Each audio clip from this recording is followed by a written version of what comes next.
Bismillahirrahmanirrahim. Assalamualaikum warahmatullahi wabarakatuh. Kembali bersama saya Siti Aisyah binti Zamri untuk mengupas isu-isu keselamatan berkenaan dengan kes kanak-kanak. Pada 12 Ogos 2016, seorang kanak-kanak perempuan mati disyaki akibat didera. Kejadian ini berlaku di Sungai Petani di mana seorang kanak-kanak perempuan berusia 2 tahun 8 bulan mati akibat mengalami kecederaan dalaman yang teruk dan dipercayai didera. Adik Ainus Soleha Muhammad Husamuddin tidak sedarkan diri dan disahkan meninggal dunia ketika dibawa ibunya yang berusia 22 tahun ke Hospital Sultan Abdul Halim dari rumah mereka di kawasan perumahan dekat Aman Jaya kira-kira 9.30 malam.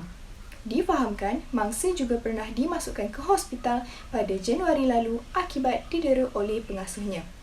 Pengasuh terbabit sudah didakwa di mahkamah pada Februari 2016. Ketua Polis Daerah Kuala Muda, Asisten Komisioner Mat Zuki Mat Isa mengesahkan kejadian itu berdasarkan laporan pemeriksaan serta hasil bedah siasat oleh pihak hospital. Pemeriksaan ke atas mayat mangsa menemui kesan lebam lama dan kesan baru pada bahagian perut serta alat sulit disyaki akibat didera. Laporan bedah siasat mengesahkan kanak-kanak itu dipukul dengan kuat di belakang badan sehingga usus kecilnya pecah. Kecederaan dalaman yang parah menyebabkan kematian kanak-kanak tersebut. Pihak hospital mensyaki mangsa didera dan dimaklumkan kepada anggota polis yang bertugas di hospital untuk menyiasat lebih lanjut. Susulan itu, polis menahan ibu kanak-kanak terbabit yang tidak bekerja bersama teman lelakinya yang berusia 24 tahun yang bekerja sendiri. Mereka ini tinggal bersama sejak beberapa bulan lalu. Mereka disiasat mengikut Seksyen 302 Kanun Keseksaan.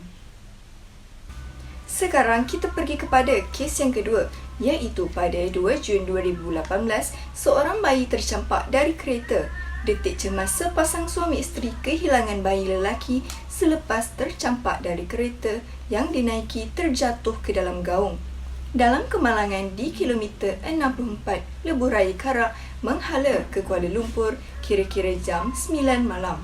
Ryan Ariski Muhammad Azmi berusia 4 bulan dikatakan tercampak dari kereta yang terjatuh di dalam gaung ketika berada di pangkuan ibunya. Nahas berlaku apabila kenderaan yang dinaiki Muhammad Azmi Abdullah, 41 tahun, bersama isterinya Sayang Nur Basira Nasaruddin, 28 tahun, dan bayi mereka itu dipercayai terbabas akibat jalan licin berikutan hujan. Timbalan Jabatan Bomba dan Penyelamat Malaysia JPPM Pahang, Muhammad Sani Harul berkata pihaknya menerima panggilan kecemasan berhubung kejadian itu pada jam 9.12 malam. Katanya 11 pegawai dan anggota bersama 2 jentera dari Balai Bomba dan Penyelamat BBP Bentong serta Karak dikerahkan ke lokasi kejadian. Sebaik tiba di lokasi, kami mendapati kereta berkenaan terjatuh ke dalam gaung sedalam 15 meter. Difahamkan, Muhammad Azmi yang memandu kereta berkenaan terperangkap di dalam kenderaan itu tetapi berjaya keluar tanpa sebarang kecederaan. Sayang Nur Basirah pula tercampak daripada kenderaan bersama bayi mereka. Isteri mangsa dikatakan tercampak kira-kira 10 meter dari kenderaan itu, manakala bayi di dalam pangkuannya didapati hilang. Operasi mencari bayi terbabit sukar berikutan keadaan lokasi yang gelap dan dipenuhi dengan semak samun. Bagaimanapun, selepas kira-kira 15 minit mencari, terdengar tangisan bayi tersebut yang membawa kepada penemuan kira-kira 15 meter daripada lokasi kenderaan terjatuh. Muhammad Sani berkata bayi tersebut hanya mengalami kecederaan ringan, manakala ibunya cedera di bahagian kaki dan tangan.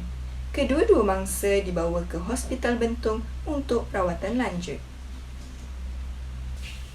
Sekarang kita pergi kepada kes ketiga. 1 September 2018, anak terbunuh digilis kereta bapa. Muhammad Ryan Rizki, 2 tahun, dipercayai terjatuh dari kenderaan sebelum dilanggar bapanya sendiri di restoran Jalan Kota Baru. Insiden ini berlaku kira-kira jam 10.30 malam.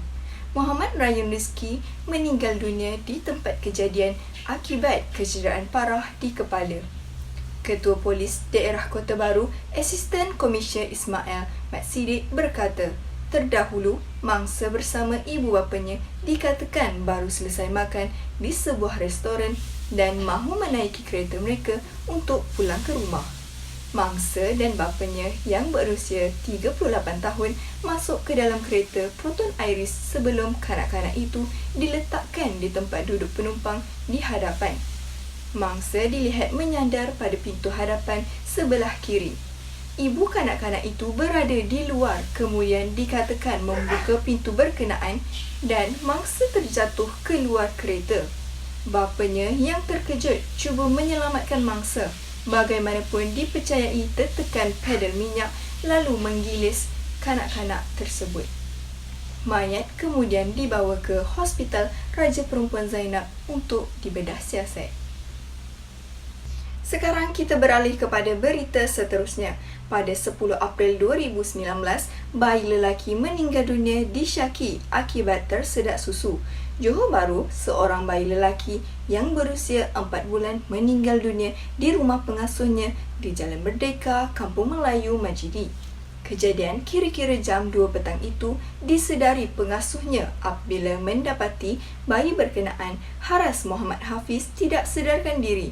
Bapa bayi berkenaan, Muhammad Hafiz Muhammad, 32 tahun, berkata beliau berada di tempat kerja ketika dihubungi oleh pengasuhnya sebelum bergegas ke rumah berkenaan.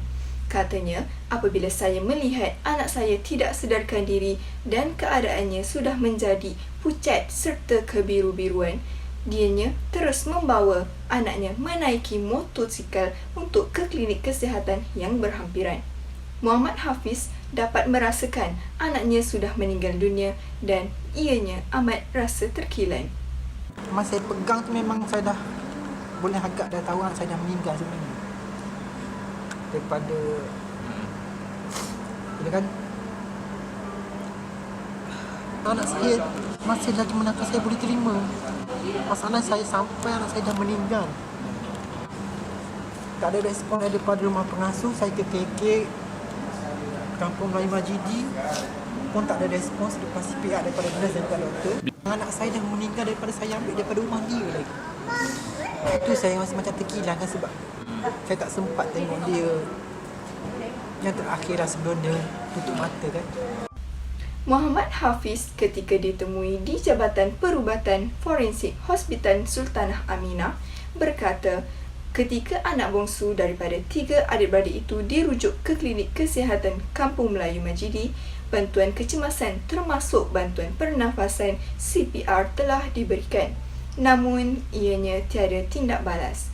Ketika badannya ditepuk-tepuk pegawai perubatan di situ, sedikit darah terkeluar daripada bahagian mulut sebelum dimaklumkan ianya berpunca daripada tersedak susu.